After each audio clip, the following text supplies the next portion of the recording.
وہ اللہ کے بندو جب رب تمہیں روز دے رہا ہے عطائیں دیے جا رہا ہے اور تم کیلکولیٹ کر کے لاک کر دیتے ہو صدقے کو، ایسا نہ کرو۔ میں آپ کو ایک اور حدیث سناتا ہوں۔ اللہ کے حبیب صلی اللہ تعالی علیہ وسلم فرماتے ہیں کہ پیارے آقا نے فرمایا مال کو روک کر نہ رکھو، روک کر نہ رکھو، کہیں یہ نہ ہو کہ تم سے بھی روک لیا جائے۔ ہاں ہمارے لیے تو نہیں روکا جا رہا نا۔ مثال کے طور پہ دکاندار بیٹھے ہوں گے یا بزنس کمیونٹی کے لوگ بیٹھے ہوں گے، آپ کا مثال کے طور پہ مہینے کا 1 لاکھ روپے کا خرچہ ہے، کبھی کبھی ایسا بھی ہوتا ہے پہلے 2-3 دنوں میں 1 لاکھ روپے ہو جاتے ہیں پورے، تو کیا تالا لگاتے ہو کہ چلو بھائی اب پورے مہینے کا ہو گیا 27 دن بعد آئیں گے؟ نہیں، آنے دو جتنا آ رہا ہے۔ ہم آنے والی سائڈ تو نہیں روک رہے، ہاں خرچ اللہ کی راہ میں کرنے والی روک لیتے ہیں۔ جب وہ دینے میں نہیں روک رہا تو تم اللہ کی راہ میں خرچ کرنے میں نہ روکو۔ میں حدیث سنا رہا ہوں کہ روک کر خرچ نہ کرو، روک کر نہ رکھو، کہیں یہ نہ ہو کہ تم سے بھی روک لیا جائے۔ ایک دوسری روایت میں کہ نبی پاک علیہ السلام نے فرمایا خرچ کرو، گن کر نہ رکھو، کہیں یہ نہ ہو کہ اللہ بھی تمہیں گن کر نہ دے، کہیں یہ نہ ہو کہ اللہ بھی تمہیں گن کر دے، اور بچا کر نہ رکھو، کہیں ایسا نہ ہو کہ اللہ بھی تم سے بچا کر رکھنے لگے۔ ادھر سے رک گیا نا، عطائیں رک گئی تو کہاں جائیں گے؟ آپ دیکھیں، اچھا آج کے دور میں تھوڑا سا آپ سروے کر لیں، جتنے لوگ آپ کو صدقہ خیرات چیریٹی کرنے والے کھانا کھلانے والے آپ کو جو لوگ ملیں گے نا، آپ دیکھیں ان کا سرمایہ بڑھ ہی رہا ہوتا ہے، ان کا مال میں اضافہ ہی ہو رہا ہوتا ہے، کیونکہ اللہ پاک انہیں دنیا میں بھی نواز رہا ہوتا ہے۔ تو ہے میرے میٹھے اسلامی بھائیوں، پھر کتنی چیزیں آپ دیکھیں کہ بچ رہی ہیں، بلاؤں سے بچ رہے ہیں، آفتوں سے بچ رہے ہیں، رزق میں اضافہ، بری موت سے بچاؤ، قیامت کے دن اپنے صدقے کے سائے میں بندہ رہے، دنیا میں مال میں اضافہ، یعنی بینیفٹ ہی بینیفٹ ہے، فائدہ ہی فائدہ ہے اللہ کی راہ میں خرچ کرنا۔ اور سچی بات یہ ہے کہ یہ بریلینٹ کمال کی انویسٹمنٹ ہے کہ جو آپ کو ملے گی۔ اچھا دنیا میں لوگ معاذ اللہ ثم معاذ اللہ سود پر پیسے دیتے ہیں، حرام جہنم میں لے جانے والے کا پیسے دیتے ہیں اور وہ بڑھا کے دیتے ہیں، ہے نا، بینک میں رکھواتے ہیں، ادھر سے بڑھ جاتے ہیں، جہاں جہاں غیر شرعی کام ہے میں اس کی بات کر رہا ہوں۔ تو کبھی بھی ایسے منافع کی طرف نظر نہیں ہونی چاہیے، کیونکہ سود پر کام کرنے والا یہ اللہ سے جنگ کرتا ہے۔ اللہ مجھے آپ کو ہماری نسلوں کو حرام روزی سے بچائے، فقط حلال روزی عطا فرمائے۔ مگر آؤ میں آپ کو ایک ایسی انویسٹمنٹ بتا رہا ہوں جس میں اضافہ بھی ہوگا، اور ایسا اضافہ ہوگا کہ دنیا میں کوئی آپ کو ایسا منافع نہیں دے گا۔ اور یہ میں نہیں کہہ رہا، حدیث پاک کا مفہوم ہے، ہم جب صدقہ کرتے ہیں نا میرے اور آپ کے ہاتھ سے نکلتا ہے، اللہ کے حبیب علیہ السلام فرماتے جس کا مضمون ہے کہ جب صدقہ بندے کے ہاتھ سے نکلتا ہے، ہاتھ سے نکلتے ہی اللہ کے دستے قدرت میں چلا جاتا ہے، اور اللہ تمہارے صدقوں کو پالتا ہے جیسے تم جانور کو پالتے ہو۔ چھوٹا بچڑا ہوتا ہے، چھوٹا جانور ہوتا ہے، آہستہ آہستہ بڑا ہوتا ہے نا۔ فرمایا جب بندہ کھجور کا صدقہ دیتا ہے نا، قیامت کے دن اس کھجور کے صدقے کا رب کریم اسے احد پہاڑ جتنا ثواب عطا فرمائے گا، بڑھتا جائے گا، تھوڑا تھوڑا صدقہ بھی قیامت کے دن اللہ نے چاہا پہاڑوں کی مانند ملے گا۔ تو میں آپ سے پوچھتا ہوں کہ آخرت کے اکاؤنٹ میں کیا جمع کروایا ہے؟ لوگ کہتے ہیں میں نے فلاں جگہ سیف ڈپازٹ کرائی ہوئی ہے، فلاں جگہ انویسٹمنٹ کی ہوئی ہے، فلاں پراپرٹی لی ہوئی ہے، اس کا ریٹ بھی بڑھ رہا ہے، ادھر سے کرایہ آ رہا ہے، سونا لے کے رکھ لیا اس کا ریٹ بڑھ رہا ہے، جناب ڈالر رکھنا چاہیے۔ عجیب عجیب پلاننگ ہے، کس لیے؟ دنیا کے لیے، ادھر کے لیے کوئی اکاؤنٹ کھولا نہیں کھولا۔ آخر میں آپ کو لاجیکلی ایک چوٹ کرنے والا واقعہ سناتا ہوں، پھر انشاءاللہ کنکلوژن کی طرف آتے ہیں کہ ایک ملک تھا، اس میں ایک بڑا نرالا کمپٹیشن ہوا، امیزنگ، حیرت ناک۔ بادشاہ تو بادشاہ ہوتے ہیں، مرضی جو ان کی کریں۔ بادشاہ نے اعلان کر دیا جناب پورے ملک میں چیک کرو سب سے بڑا بے وقوف کون ہے، اس کو تحفہ دینا ہے۔ عقل مندوں کے مقابلے تو سنے تھے، بے وقوف کا مقابلہ، چلے جناب شروع ہو گئے مقابلے۔ عجیب عجیب بے وقوف آتے تھے، اپنے کرتب دکھاتے، اپنی باتیں دکھاتے، وزیر تھے جو ٹیسٹ کرتے آخر کار ایک بندہ ایسا تھا جس سے بڑا بے وقوف پورے ملک میں نہیں تھا، بادشاہ کے سامنے کھڑا کر دیا۔ کہ بادشاہ سلامت بڑے تجربے کیے، بڑے ٹیسٹ کیے، he is the biggest fool of our country, یہ ہمارے ملک کا سب سے بڑا جو ہے نا بے وقوف ہے۔ بادشاہ نے کہا چیک کر لیا، چیک کر لیا۔ بادشاہ نے اپنی مالا اتاری سونے جواہرات کی، اس بے وقوف کو پہنا دی۔ بے وقوف بڑا خوش، گھر آیا۔ تھوڑے دن ہوئے تو بے وقوف کو پتا چلا کہ بادشاہ سلامت بڑے بیمار ہیں، بڑے زیادہ بیمار ہو گئے ہیں۔ کہتا اچھا میں بھی جاؤں گا دیکھنے۔ تھا تو بے وقوف نا، سمجھ تو پڑتی نہیں تھی، چلا گیا بادشاہ کے پاس۔ کہا بادشاہ سلامت کیا حال ہے آپ کے، سنائیے، سنا بڑے بیمار ہو گئے ہیں۔ بادشاہ بہت زیادہ بیمار تھا، آخری لمحات تھے، کہتا ہے بس اب تو اس جہان کو چھوڑ کر جا رہا ہوں۔ اچھا، بے وقوف کہتا ہے بادشاہ کو، اچھا کہیں اور جا رہے ہیں؟ کہاں جا رہے ہیں؟ اس کو یہ بھی نہیں پتا تھا کہ مرنا بھی ہوتا ہے، بے وقوف جو تھا۔ تو بادشاہ کہتا ہے میں اس دنیا کو چھوڑ کے دوسری دنیا میں جا رہا ہوں۔ اچھا، تو بادشاہ سلامت یہ بتائیے کہ ادھر میں دیکھتا ہوں آپ کا بہت بڑا محل ہے، بیوٹیفل بیڈ رومز ہیں، شاندار مکان ہے، جدھر جا رہے ادھر مکان بنا لیا آپ نے؟ تو بادشاہ کہتا نہیں ادھر تو میں نے جھوپڑی بھی نہیں بنائی ہے۔ اچھا، بادشاہ سلامت میں دیکھتا ہوں آپ کے پاس بہت پیسے ہیں, بڑا مال ہے, آپ تو بانٹتے بھی سونا ہی ہیں, سونے کے جواہرات کے ڈھیر لگے ہوئے ہیں آپ کے پاس, جدھر جا رہے ہیں ادھر پیسے بھجوا دی نہیں بھجوائے. بادشاہ کہتا ہے میں نے تو وہاں پوٹی کوڑی بھی نہیں بھجوائی ہے. اچھا بادشاہ صاحب میں دیکھ رہا ہوں آپ کے آس پاس بڑے خادم خادمائیں کنیز غلام ہیں, ہر طرف آپ کے خدمت گار ہیں, جدھر جا رہے ہیں ادھر کچھ غلام کنیز خادمہ بھجوائے نہیں بھجوائے؟ بادشاہ کہتا ہے ادھر تو کوئی خادم نہیں ہوگا. اس بے وقوف نے بڑی کمال کا کام کیا, اس نے وہ مالا اتاری اور بادشاہ کے گلے میں پہنا دی. کہا حضور پھر مجھ سے بڑے بے وقوف تو آپ ہوئے نا, آپ کو پتا ہے آپ کہیں اور جا رہے ہیں, آپ کو پتا ہے اس دنیا سے آپ کسی اور دنیا میں جا رہے ہیں, نہ گھر بنایا نہ پیسے بھجوائے نہ خادم بھجوائے, کرو گے کیا ادھر؟ بس تو یہ حکایت ہے, مگر سچ بتاؤ یہ کتنی بڑی چوٹ ہے. شاید جتنے لوگ مجھے یہاں سن رہے ہیں سب گھر میں ہی رہتے ہیں, جھوپڑی میں یا روڈ پہ کوئی نہیں سوتا ہوگا. دنیا میں جو مجھے سن رہے ہیں بہت سو کے پاس مکانات ہیں, مگر کیا جنت میں گھر بن گیا؟ ادھر سے تو جانا ہی ہے نا, تھوڑے دن رہ گئے. جی ہاں تھوڑے ہی دن رہ گئے. ہمیں نہیں پتا کہ آج کا دن اور آج کی رات بھی زندہ رہیں گے کہ نہیں, لیکن جیسے ہی آنکھیں بند ہوئی, جیسے ہی سانسیں ختم ہوئی, ادھر کیا ہے میرے پاس؟ ادھر تو گھر میرا نہیں پرایا ترکا.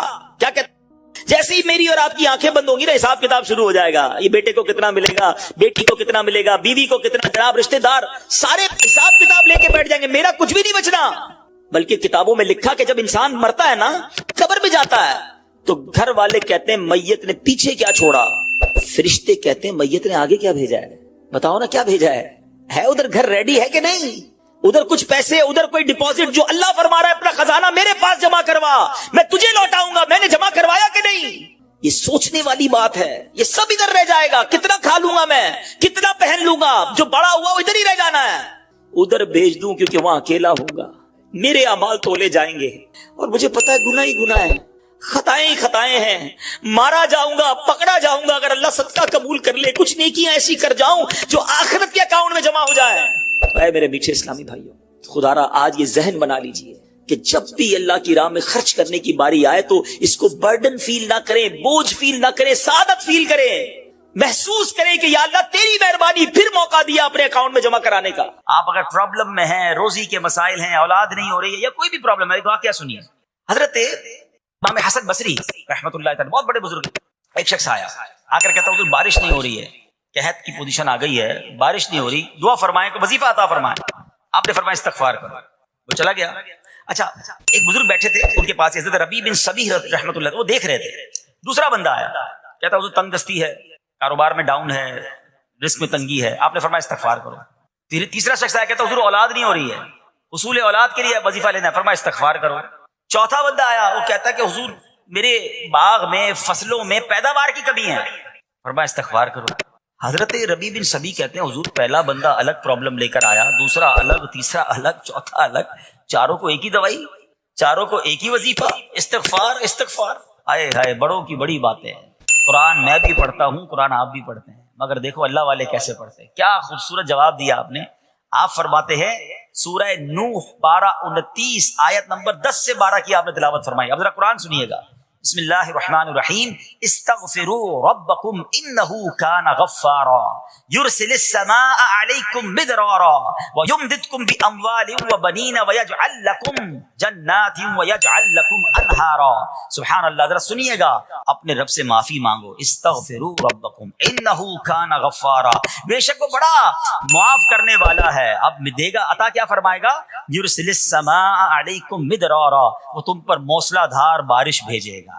وَيُمْدِدْكُمْ بِأَمْوَالٍ وَبَنِينَ وَيَجْعَلْ لَكُمْ جَنَّاتٍ وَيَجْعَلْ لَكُمْ أَنْهَارًا. فرمایا اور مالوں اور بیٹوں سے تمہاری مدد فرمائے گا, اور تمہارے لیے باغات بنا دے گا, اور تمہارے لیے نہریں بنائے گا.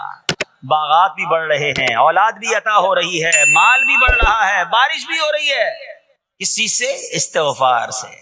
تو استغفار یہ آپ کے بہت سارے پرابلمز کا حل ہے, مسائل کا حل ہے. بس اپنی زبان استغفار سے تر رکھے. اچھا پھر اس میں تھوڑی سی شرمندگی بھی ہو, ایسا نہیں کہ استغفار بھی ہو رہا ہے اور دماغ کہیں اور ہے, مسکرا بھی رہے ہیں, ہنس بھی رہے ہیں, اور استغفر اللہ, کسی سے معافی مانگتے ہوئے ہنستا ہے کیا بندہ؟ استغفر اللہ ربی من کل ذنب واتوب الیہ, یا اللہ میں اپنے سارے گناہوں سے تجھ سے معافی مانگ رہا ہوں. بہت سارے استغفار کے سیکھ ہیں. استغفر اللہ العظیم من کل ذنب عظیم, اے اللہ میں تجھ سے استغفار کرتا ہوں, وہ رب جو بہت عظیم ہے, اپنے سارے بڑے گناہوں سے میں استغفار کرتا ہوں. الگ سیغوں سے اللہ کی بارگاہ میں استغفار کریں. ہو سکے تو کبھی گناہ یاد آئیں تو آنسو بھی بہ رہے ہوں, مگر یہ استغفار اللہ کو بڑا پسند ہے, معافی رب کو بہت پسند ہے. ابو اللیث سمرقندی رحمۃ اللہ تعالی لکھتے ہیں, پچھلی قوموں میں ایک شخص تھا, اس نے بہت گناہ کیے تھے.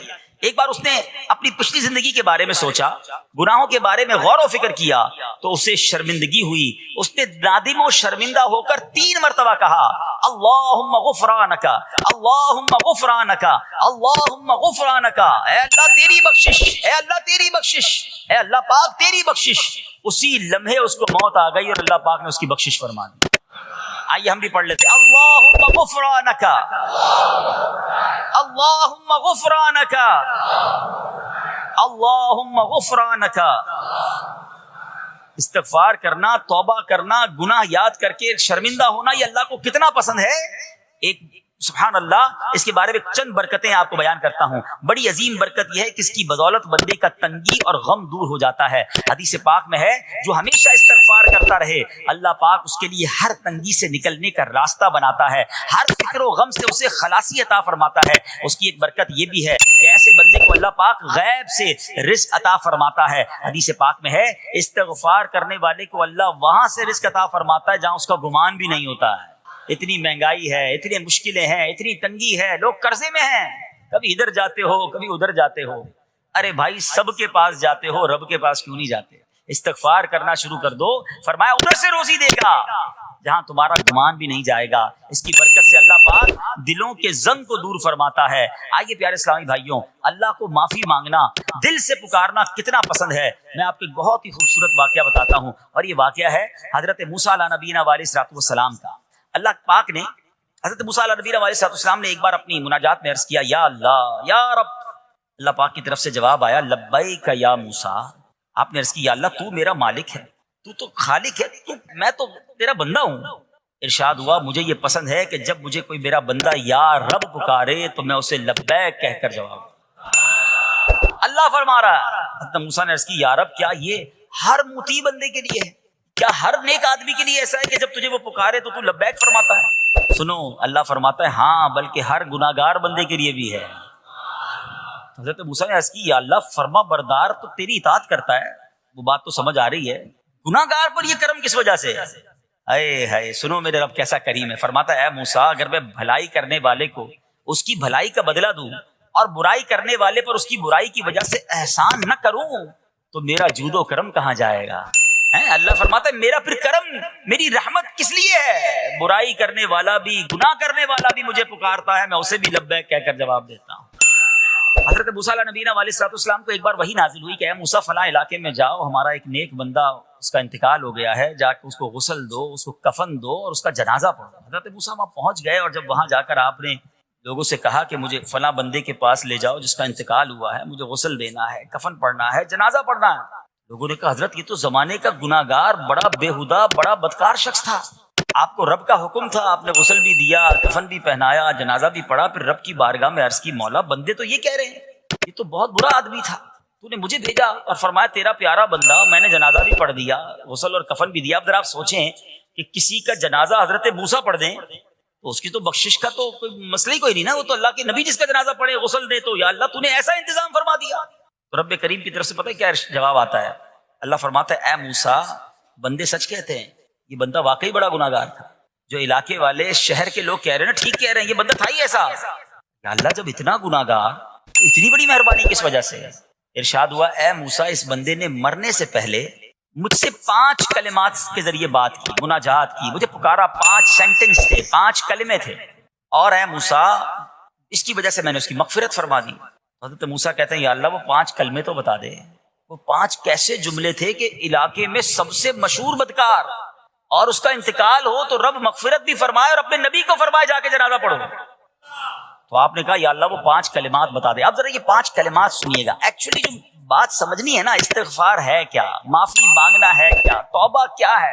اللہ فرماتا نا کہ ہم نے سنا کہ جو بندہ اللہ سے استغفار کرتا ہے اللہ اسے دیکھ کر مسکراتا ہے. اس کی وجہ یہ کہ بندہ رب کی بارگاہ میں اپنے آپ کو سرنڈر کرتا ہے, اپنے گناہ یاد کرتا ہے, اپنی کم مائگی کا اظہار کرتا ہے. وہ کہتے ہیں نا الندم التوبہ, شرمندگی توبہ ہے. شرمندہ ہو جائے نا انسان. دنیا میں پتہ کیا معاملہ ہے, ہم کسی عدالت میں جا کر کہہ دیں ہم نے جرم کیا ہے, اقبال جرم, ٹھیک ہے, تو کیا ہوتا ہے؟ جج کہتا ہے پھر اس کو گرفتار کرو اور سزا سناؤ. بندہ خود ہی مان رہا ہے, گواہوں کی ضرورت کیا ہے؟ دنیا کی عدالت میں اقبال جرم پر سزا ملتی ہے. میرے رب کی رحمت کی عدالت دیکھو, بندہ وہاں جا کر اقبال جرم کر لے, شرمندہ ہو جائے, معافی مانگ لے, اللہ اس کے سارے گناہ معاف فرما دیتا ہے. یہ فرق ہے دنیا والوں میں اور رب کی عدالت میں. سبحان اللہ. وہ حضرت موسیٰ کہتے ہیں یا اللہ وہ 5 کلمے بتا, اور بتائے گئے تو وہ 5 کلمے سنیے گا ذرا. وہ بندہ کہتا ہے مرنے سے پہلے, اے رب تو جانتا ہے میں نیکوں سے محبت کرتا ہوں اگرچہ خود نیک نہیں ہوں. یا رب تو جانتا ہے میں فاسقوں سے بغض رکھتا ہوں اگرچہ میں خود فاسق ہوں. سمجھ رہے ہیں؟ اے اللہ نیکوں سے پیار کرتا ہوں, مجھے پتا ہے میں خود نیک نہیں ہوں. میں گناہ گاروں سے نفرت کرتا ہوں حالانکہ میں خود بھی گناہ گار ہوں. کہیں بھی اپنی بڑائی نہیں ہے, میں گناہ گار, میں بدکار, مگر اللہ میں پیار کرتا ہوں نیک لوگوں سے. تیسرا جملہ کیا تھا؟ یا رب اگر مجھے معلوم ہو جائے کہ میرے جنت میں داخل ہونے سے تیری ملکیت میں کوئی کمی آ جائے گی تو اے اللہ میں تجھ سے پھر جنت کا سوال کرنا چھوڑ دوں گا. مجھے یہ پتا ہے یا اللہ تو نے مجھے جنت میں داخل کیا نا, تیری جنت میں کوئی کمی نہیں آئے گی, بہت بڑی ہے, اب مجھے داخل بھی کرنے سے تیرا کچھ نہیں جائے گا. اگر کچھ جاتا ہوتا تو یا اللہ میں جنت تیرے سے مانگنا چھوڑ دیتا. چوتھا جملہ کیا ہے؟ اے رب اگر مجھے معلوم ہو جائے کہ مجھے جہنم میں داخل کرنے سے تیری ملکیت میں اضافہ ہو جائے گا تو میں پھر جہنم سے پناہ نہیں مانگوں گا.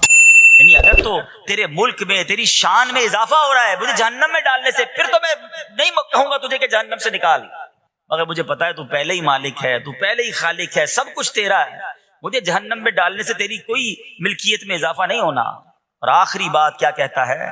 یا رب اگر تو مجھ پر رحم نہ کرے گا تو پھر کون کرے. اللہ فرماتا ہے اے موسیٰ میں نے اس پر رحم کیا, یہ میرے کرم کے لائق تھا, میرے کرم کے لائق نہیں تھا کہ میں اسے ناکام لوٹا دیتا.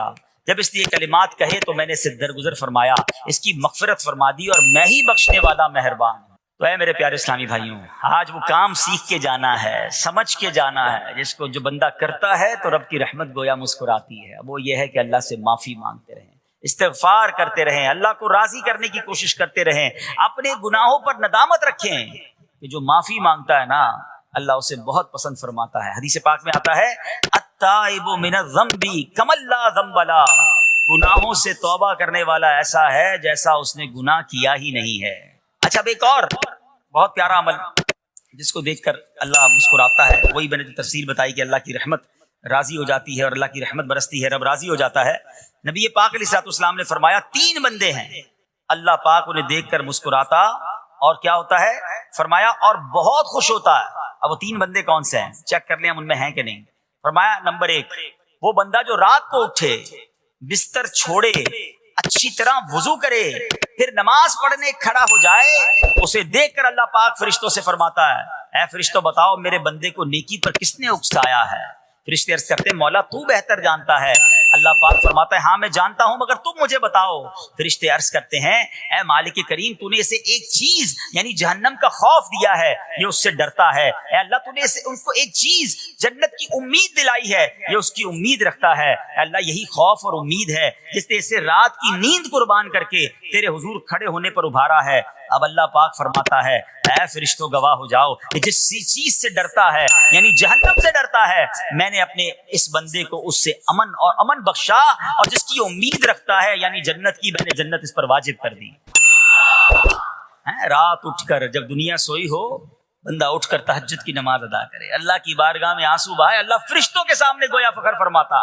دوسرے نمبر پر سنو فرمایا دوسرا وہ شخص جو حق و باطل کی لڑائی میں شریک ہوا, ثابت قدم رہا یہاں تک کہ شہید ہو گیا, یا اللہ پاک نے اسے فتح عطا فرمائی. اللہ اس بندے کو دیکھ کر بھی مسکراتا ہے. جہاد کرنے والے مجاہدین یا تو شہید ہو جائیں یا غازی ہو کر لوٹے اللہ کی رضا کے لیے, اللہ کی رحمت ان پر بھی چھما چھم برستی ہے. اور تیسرے نمبر پر فرمایا تیسرا وہ بندہ جو رات کو سفر کرتا ہے, یہاں تک کہ رات کے آخری حصے میں جب کہیں ٹھہرتا ہے تو اس کے ساتھ والے سو جاتے ہیں مگر وہ کھڑا ہو کر نماز پڑھنے لگتا ہے, اس بندے کو دیکھ کر بھی اللہ پاک مسکراتا ہے. اجتماعی عبادت کے بڑے فائدے ہیں, اجتماع میں آنا, محفل میں آنا, دعا میں شرکت کرنا بہت اچھی بات ہے, مگر اپنی عادت ایسے بھی بنائیں کہ کچھ عبادتیں ایسی کریں کہ میں جانوں اور رب جانے. یہ جو رات اٹھ کر دعا کا لطف ہے, رات اٹھ کر جو نماز پڑھنے کا لطف ہے نا, جب ساری دنیا سو رہی ہے اور بندہ اپنے رب کی بارگاہ میں حاضر ہے. علماء کہتے ہیں دن کے نوافل کے مقابلے میں رات کے نوافل افضل ہیں کیونکہ رات سکون ہوتا ہے، رات رقت قلبی ملتی ہے، سبحان اللہ، رحمت الہی چھما چھم برستی ہے۔ ہمیں کیا کرنا ہے کہ رات تہجد کی نماز کی عادت ڈالے۔ رمضان میں بن گئی تھی نا، سحری کے لیے اٹھتے تھے تو لوگ تہجد پڑھتے تھے، اللہ کرے کہ یہ عادت بن جائے۔ کبھی کبھی، اگر ہر روز نہیں ہو سکتا کم از کم کبھی کبھی کریں۔ اچھا اگر ایسی کوئی عبادت ہو بھی جائے نا تو پھر سب کو بتائیں نا کہ رات اٹھا تھا تو جناب دعائیں بھی کی تو آنسو بھی بہائے، نہیں، کبھی ایسا کیا کرو کہ میں جانوں اور رب جانے، اللہ سے باتیں کیا کرو۔ میں آپ کو صحیح بتاؤں، آپ مجھے ایک بات بتائیں، یہ تو آپ نے سن بھی لیا کہ اللہ کی رحمت کس قدر برستی ہے اس پر۔ زندگی میں بھی جب کبھی ہم پریشان ہوں اور رات نیند نہ آئے، کبھی کبھی ایسا ہوتا ہے پریشانی میں نیند نہیں آتی، کروٹیں بدل رہا ہوتا ہے انسان، اور اس کروٹ بدلتے بدلتے میں آپ کی جب والدہ حیات ہوگی یا ماشاءاللہ جن کے پاس ماں موجود ہے، ماں جیسی ہستی کہاں ملتی ہے پھر، ہیں؟ ایک بار اور سن لو، دنیا کی بہت ساری چیزیں میرے اور آپ کے پاس ہیں جو ریپلیسیبل ہیں، جو بدلی جا سکتی ہیں۔ موبائل فون لیتے ہیں، بڑی خوشی سے لیتے ہیں، مگر نیا ماڈل آتا ہے تو لوگ بدل لیتے ہیں۔ سواری لیتے ہیں، بڑی خوشی ہوتی ہے، مگر جب نئی سواری آتی ہے تو ریپلیس بدل دیتے ہیں، ماڈل نیا آ گیا بھائی، اب وہ پرانی لگتی ہے۔ مگر یاد رکھو، ماں باپ چلے جائیں نا، اس کے بعد ماں باپ دوبارہ نہیں ملتے، ان کا کوئی نیا ورژن یا نیا ماڈل نہیں ہے تو ان کی قدر کر لو، ان کی دعائیں لے لو، ہیں تو بہرحال آپ کبھی کبھی تکلیف میں ایسا ہوا ہو کہ رات کو نیند نہ آئی ہو، بے قرار ہو کر ماں کے پاس گیا، آنکھوں میں آنسو لے کر کہ ماں میں پریشان ہوں، بیمار ہوں، یا قرضے میں ہوں، یا فلاں پرابلم ہے۔ ماں نے کیا کیا تھا؟ کروٹ بدل کر سو گئی تھی کہ بیٹا تو جان تیرا کام جانے، یا ماں خود بھی بیدار ہو گئی، سینے لگایا اور دعا کرنا شروع کر دی؟ بھائی ہم روئے تو ماں بھی روئی، یہ ہے نا ماں۔ میری تکلیف، ایسا لگتا ہے کہ مجھے کبھی کبھی یہ فیصلہ کرنا مشکل ہوتا تھا کہ تکلیف مجھے زیادہ ہوتی ہے میری تکلیف میں یا میری والدہ کو زیادہ ہوتی ہے؟ بیمار میں ہوں، تکلیف اسے ہے، یہ رشتہ کہاں ملتا ہے؟ مگر مجھے ایک بات بتاؤ، جب میری تکلیف پر رات نیند چھوڑ کر، بستر چھوڑ کر میں ماں کے پاس گیا، ماں نے سینے لگایا، تو اگر میں اپنا بستر چھوڑ کر آنکھوں میں آنسو لیے میری ماں سے مجھے کہیں زیادہ پیار کرنے والے رب کی بارگاہ میں چلا گیا، اس کی رحمت کیا مجھے مایوس کر دی؟ میری ماں کے دل میں جو ممتا ہے نا، وہ بھی میرے رب نے ڈالی ہے، تو رب کی رحمت کتنی ہوگی؟ تو کبھی کبھی اللہ کی بارگاہ میں رات کے اس پہر حاضر ہوا کرو، جو پرابلم ہے آپ کی، جو مشکل ہے آپ کی، آپ یقین کریں، آپ اللہ کی بارگاہ میں تہجد کے وقت رات کے آخری پہر آنسو بہائیں، دعائیں کریں، نوافل پڑھیں، پھر دیکھیے آپ کے دل کو تسلی کیسے ہوتی ہے، آپ کا ایمان تازہ ہو جائے گا، اور آپ نے دیکھا کہ ایسے وقت عبادت کرنے والوں سے رب کتنا راضی ہوتا ہے۔ اللہ کرے یہ بات ہمیں سمجھ آ جائے۔ اسی طرح عظیم صحابی حضرت عبداللہ ابن مسعود رضی اللہ تعالیٰ سے روایت ہے، پیارے آقا مکی مدنی مصطفیٰ صلی اللہ تعالیٰ علیہ وسلم نے فرمایا، ایک بندہ رات کو اٹھتا ہے، اچھی طرح وضو کرتا ہے، پھر اللہ پاک کی حمد کرتا ہے، اس کی بزرگی بولتا ہے، اپنے نبی علیہ الصلوۃ والسلام پر درود پڑھتا ہے، قرآن کھول کر پڑھنا شروع کر دیتا ہے، یہ وہ بندہ ہے جسے دیکھ کر اللہ پاک مسکراتا ہے اور فرماتا ہے، دیکھو میرا بندہ عبادت کر رہا ہے جبکہ اسے میرے سوا کوئی نہیں دیکھ رہا ہے۔ اللہ، یہ کاش ہمیں عادت مل جائے کہ ہم اکیلے میں عبادت کریں، انفرادی عبادت کریں، میں جانوں میرا رب جانے، کبھی تلاوت کریں، کبھی درود پڑھیں، کبھی دعائیں کریں، کبھی آنسو بہائیں، سبحان اللہ، اس کا مزہ ہی اور ہے۔ ہاں کبھی ایسا ہونا چاہیے، ہم محفل میں عشق رسول کے عالم میں رو بھی پڑھتے ہیں، مدینے کی یاد ہو، نعت شروع ہو تو ہماری آنکھوں میں آنسو آ جاتے ہیں، یہ بھی اچھی بات ہے، مگر کبھی کبھی رات ایسی بھی ہونی چاہیے کہ دل میں ہو یاد تیری گوشئے تنہائی ہو، دل میں ہو یاد تیری گوشئے تنہائی ہو، پھر تو خلوت میں عجب انجمن آرائی ہو۔ کبھی زندگی میں ایسی راتیں بھی آنی چاہیے، وہ ہے نا، جاگ اٹھا اشکوں کا مقدر، عشق نبی میں روتے روتے کیسی گزری رات نہ پوچھو۔ کبھی کبھی ایسی رات بھی گزرنی چاہیے کہ آقا کی یاد میں آنسو بہ رہے ہوں، مدینے کی یاد میں، گھر والوں کو بھی پتہ نہ چلے، ہلکی ہلکی آواز میں کبھی نعت شریف لگا لیا کریں، کبھی مناجات لگا لیا کریں، ہم پتہ نہیں کیا دیکھتے دیکھتے سوتے ہیں۔ کاش انہی تصورات میں آنکھیں بند ہوں کہ میں سو جاؤں یا مصطفیٰ کہتے کہتے، میں سو جاؤں یا مصطفیٰ کہتے کہتے، کھلے آنکھ صلی علی کہتے کہتے۔ جو مدینے کے تصور میں سوتے ہیں نا، پھر خواب میں زیارت بھی کر لیتے ہیں۔ خواب کا ایک فینومینا یہ بھی ہے، آپ جس چیز کے بارے میں سوچتے ہوئے سوتے ہیں نا، عموماً گندی باتیں دیکھ کر، گندی چیزیں دیکھ کر سوتے ہیں، پھر ایسے ڈراؤنے خواب بھی آتے ہیں، انہیں ٹینشن بھی آتی ہے، فلموں میں بھی ماردار دیکھی، خواب میں بھی لڑائی جھگڑے دیکھ رہے ہیں۔ جو مدینے کی یادوں میں سو رہا ہے، جو باوضو سو رہا ہے، جو اللہ کا ذکر کر کے سو رہا ہے، جو نوافل پڑھ کے سو رہا ہے، پھر دیکھو خواب میں بھی کہاں کہاں کی سیر کرے گا انشاءاللہ۔ تو اپنی خلوتوں کو اچھا کریں، اپنے اکیلے وقت کو بھی خوبصورت کریں، آنسو بہائیں، اور سبحان اللہ تہجد پڑھنے والوں کے چہروں پر نور بھی آ جاتا ہے۔ ہاں یہ ایک الگ نعمت انہیں ملتی ہے، اللہ نصیب فرما دے۔ اچھا ایک اور خوبصورت کام ہے، اللہ کریم جنہیں دیکھ کر مسکراتا ہے۔ فرمایا حضرت ابو سعید خدری رضی اللہ عنہ فرماتے ہیں، رسول ذی شان مکی مدنی سلطان صلی اللہ تعالی علیہ وسلم نے فرمایا 3 بندوں کو دیکھ کر اللہ پاک مسکراتا ہے. وہ قوم جو نماز میں صفیں سیدھی کرتی ہے، اور وہ بندہ جو اللہ پاک کی راہ میں جہاد کرتا ہے، تیسرا وہ بندہ جو رات کے اندھیرے میں عبادت کرتا ہے. انہیں دیکھ کر اللہ پاک مسکراتا ہے. جہاد والی بات اور رات والی عبادت کی بات تو ہو گئی. اب اس میں نئی بات سیکھنے کو ملی، صفیں درست کرنے والی. اب روز نماز پڑھ رہے ہیں، صفیں درست نہیں کر رہے ہوتے، امام صاحب کہہ کے تھک جاتے ہیں، کاندھے سے کاندھا ملائیں، صفوں کو سیدھا کریں. صفوں کو سیدھا کرنے والوں کو دیکھ کر رب کی رحمت مسکراتی ہے، رحمت برستی ہے. اب یہ کتنا آسان کام ہے، مگر اس کی طرف بھی توجہ نہیں ہوتی ہے. یاد رکھیے کہ صفیں سیدھی کرنا یہ بڑی نیکی ہے، اور اللہ کرے کہ ہم اس پر عمل کرنے والے بنے. اور صفیں درست نہ کرنا ترک واجب، ناجائز اور گناہ ہے. سیدھی صفیں نہیں کرتے، نہیں، ناجائز کرتے ہیں، گناہ کرتے ہیں. صف درست نہ کرنے سے نماز ناقص رہ جاتی ہے. اور یہ بعض اوقات لوگ کہتے ہیں یار ہمیں اس نماز میں وسوسے بہت آتے ہیں. روایتوں میں آتا ہے صف درست نہ کرنا نماز میں وسوسے آنے کا سبب ہے. صفیں ٹھیک نہیں ہوں گی نا، عجیب عجیب سی باتیں دماغ میں آئیں گی. کیوں؟ حدیث پاک میں آتا ہے شیطان تمہارے درمیان بھیڑ کے بچے کی طرح گھس جاتا ہے. شیطان صفوں میں گھس جاتا ہے. صف سیدھی نہ کرنے میں چہرہ بگڑنے کا اندیشہ ہے.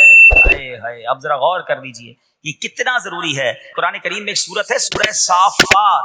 اس مبارک سورت کی پہلی آیت میں اللہ پاک نے فرمایا صافات صفا، ان کی قسم جو باقاعدہ صفیں باندھے ہوئے ہیں. حضرت عبداللہ ابن مسعود فرماتے ہیں یہاں صفیں باندھنے والوں سے مراد فرشتے ہیں. حضرت جابر بن سمورہ رضی اللہ تعالیٰ عنہ فرماتے ہیں ایک دن پیارے آقا مکی مدنی مصطفیٰ صلی اللہ تعالیٰ علیہ وسلم تشریف لائے اور فرمایا تم ایسے صف کیوں نہیں بناتے جیسے فرشتے صفیں بناتے ہیں. ہم نے عرض کی یا رسول اللہ صلی اللہ تعالیٰ علیہ وسلم فرشتے کیسے صف بناتے ہیں؟ فرمایا پہلے اگلی صف مکمل کرتے ہیں اور خوب مل کر کھڑے ہوتے ہیں. سبحان اللہ، مبارک ہو مسلمانوں کو صفیں سیدھی کرتے ہیں، اچھی طرح کاندھے سے کاندھا ملاتے ہیں. گویا یہ فرشتوں کا کام کر رہے ہیں، فرشتوں والا کام کر رہے ہیں. تفسیر طبی میں ہے فاروق اعظم رضی اللہ تعالیٰ عنہ کا یہ معمول تھا، جب نماز پڑھانے لگتے تو نمازیوں کو فرماتے صفیں سیدھی کر لو، اے فلاں ذرا آگے ہو جاؤ، اے فلاں ذرا پیچھے ہو جاؤ. پھر فرماتے بے شک اللہ پاک تمہیں فرشتوں کی طرح دیکھنا پسند فرماتا ہے. تو صفیں سیدھی رکھنا یہ فرشتوں کا انداز ہے اور اللہ کی رحمت خوب برستی ہے.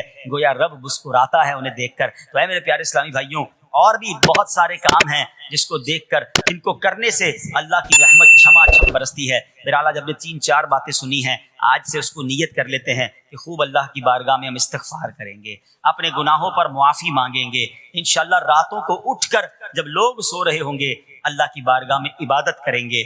اسی طرح فرمایا کہ صفوں کو درست کریں گے اور انشاءاللہ رب کی بارگاہ سے خوب رحمتیں لوٹیں گے. اے میرے پیارے اسلامی بھائیوں، یہ سب کب ہو سکے گا کہ جب ہم اچھے ماحول میں رہیں گے. تہجد تو جب پڑھیں گے نا جب پہلے فرض پڑھیں گے. جس کی فرض کی قضا ہو رہی ہے تو اس کو تہجد کی باری کب آئے گی؟ استغفار تو جب کرے گا جب ایسے ماحول میں آئے گا کہ جہاں گناہوں کو یاد دلا کر معافی مانگنے کا ہمیں انداز اور اس کی فکر دی جائے. تو آج کے اس پرفتن دور میں دعوت اسلامی کا یہ پیارا ماحول آپ کے سامنے ہے. اس ماحول سے وابستہ رہیں. ہفتہ وار اجتماع میں، مدنی قافلوں میں، ہفتہ وار مدنی مذاکرے میں شرکت کرتے رہیں گے تو انشاءاللہ ان نیکیوں کا جذبہ بھی ملتا رہے گا اور انشاءاللہ ایسے کام کرنے میں اللہ کرے کامیاب ہو جائیں. تصور ہی کتنا پیارا ہے، یقین کریں. میں آپ شاید پتہ نہیں وہ فیلنگ آپ کو محسوس ہو رہی ہے کہ نہیں، یہ تصور ہی کتنا پیارا ہے کہ کبھی میں کوئی ایسا عمل کر لوں کہ رب کی رحمت مجھے دیکھ کر مسکرا دے، اللہ راضی ہو جائے، اللہ خوش ہو جائے. اور کیا چاہیے، میری تو زندگی کا حاصل ہو گیا نا. تو اب یہ 3-4 کام آپ نے سن لیے ہیں، اس کو عمل کرنا شروع کر دیں. اللہ کریم سے دعا کرتا ہوں کہ رب کریم اپنی رضا والے کام ہمیں بڑھ چڑھ کر کرنے کی توفیق عطا فرمائے. اللہ پاک ہم سب کو عمل کرنے کی توفیق عطا فرمائے. صلو علی الحبیب.